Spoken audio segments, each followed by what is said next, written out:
முன்னேற்ற கழகத்தின் தலைமையிலே அமைந்திருக்கிற வெற்றி கூட்டணியினுடைய வேட்பாளர் தங்கை கதிரவன் அவர்களை ஆதரித்து இரட்டை இலை சின்னத்திற்கு வாக்கு கேட்டு செய்திருக்கக்கூடிய ஒன்றிய நகர பொறுப்பாளர்கள் உள்ளிட்ட அத்துணை பேருக்கும் அதோடு கூடிய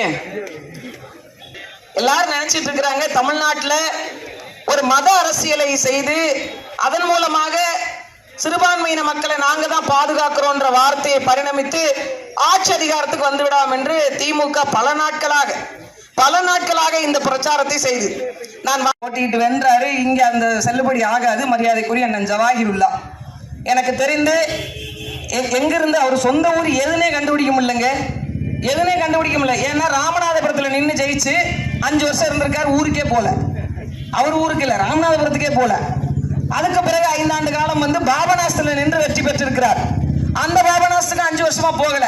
இப்ப 3வது முறையாக நாகப்பட்டினத்துக்கு வர இருக்கிறாங்க. நான் என்ன கேட்கிறேன், எங்கள் அண்ணன் தங்க கதிரவன் அவர்களுக்கு இப்ப இடையில ஒரு வெள்ள புயல் காலத்துல குளம் நிரம்பி குளம் உடஞ்சிருச்சு. முதல்ல அவருக்கு இங்க இருக்கிற நகர பொறுப்பாளர்கள் தகவல் சொல்றாங்க. தகவல் சொன்ன 15 நிமிடத்துல அந்த மனிதன் இங்க வந்து நிற்கிறார். மரியாதைக்குரிய அண்ணன் OS மயன் அவர்களும் இந்த இடத்துல வந்து நிற்கிறாங்க. உடனடியாக இந்த குளத்தை சரி செய்வதற்கு நிதி ஒதுக்கீடு செஞ்சு அந்த குளத்தை சரி செய்து கொடுக்கிறாங்க.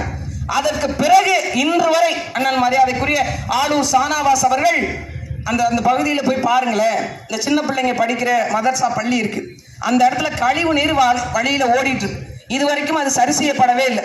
எனக்கு தெரிஞ்சு சானாவாஸ் அவர்கள் ஒரே ஒரு வேலையை செஞ்சிருக்கிறார். ஏற்கனவே தைக்கால் தெருன்னு ஒரு தெரு இருந்தது பாருங்க, அதை மாத்திட்டு ஐயா மரியாதைக்குரிய ஹனீஃபா அவர்களுடைய பேரை வச்சிருக்காரு. அதை தவிர இந்த மக்களுக்கு என்ன செய்திருக்கிறாங்க? இது மட்டும் போதுமானதா? தேடி பாக்குறேன்னு உள்ளூர் அளவுல இல்லைன்னு வெளிநாட்டு அளவுல பெரிய வேலை பண்ணி வச்சிருக்கிறார்.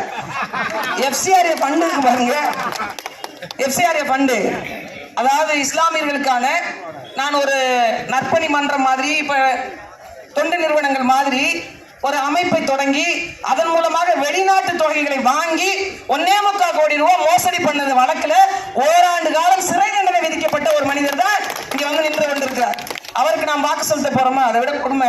இந்த 5 ஆண்டு காலத்தில் மிகப்பெரிய ஒரு செல்வந்தராக மாறிட்டாங்க. ஆனா வருத்தம் என்னன்னு கேளுங்க, முதலமைச்சர் மட்டும் வறுமையில் இருக்கிறார். அதுதான் கொஞ்சம் வருத்தம். எல்லா அமைச்சர்களும் கோடிக்கணக்கில் தன்னுடைய சொத்து கணக்கை காட்டி இருக்கிறாங்க.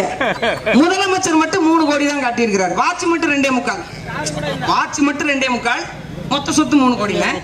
அதுல பெரிய விஷயம் என்னன்னா அவர்கிட்ட கார் இல்லை, அதுதான் வருத்தம்.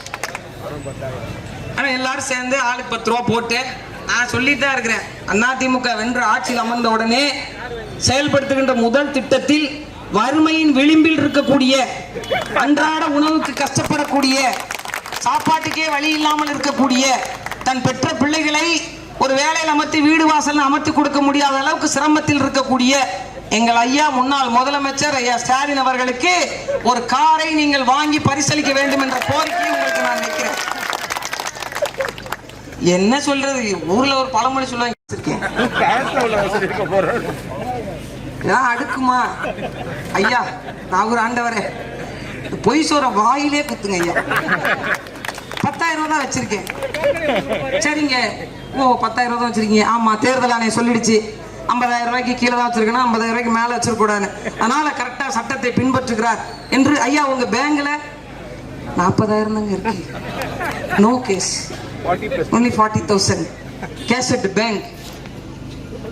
உங்கள்கிட்ட சம்பளம் வாங்குற விஜய் அவர்கள் 800 கோடி சொத்து காட்டியிருக்கிறார். கேவலம் அல்ல உங்களுக்கு? வெறும் 3 கோடி ரூபா தான் சொத்து இருக்கா. அடி வாங்கின கைப்பிள்ளைக்கே அப்படி. அவர் ஒரு படத்துக்கு 200 கோடின்றாரு, திடீர்னு மொத்தமாவே சொத்து 800 கோடின்றாரு. அதை விட பெரும் கொடுமை, யாராவது படிக்கிற பிள்ளைக்கு கடன் கொடுப்பாங்களாங்க? அவர் தன் பிள்ளைக்கு 4 லட்ச ரூபா கடன் எழுதி வச்சிருக்காரு. என்னமோ போங்க. நான் இது உண்மையிலே சொல்ல, தெய்வத்தின் முன்னாடி நின்று சொல்றேன். இது வந்து பொய் சொல்லலை நானே, இது வந்து இந்த பரப்புரைக்காக சொல்லலை, மனசுல பட்டதை சொல்றேன். அந்த நேரம் உட்கார்ந்து பேசிட்டு இருக்கும்போது நான் சொல்றேன், ஐயா பாதுகாக்கப்பட்ட வேளாண் மண்டலம் எப்படி விவசாய நிலத்தை அறிவிச்சிங்களோ அதே போன்று எங்களுக்கு கடல் பரப்பையே அறிவித்து கொடுங்க அப்படின்னு நான் கேட்கிறேன்.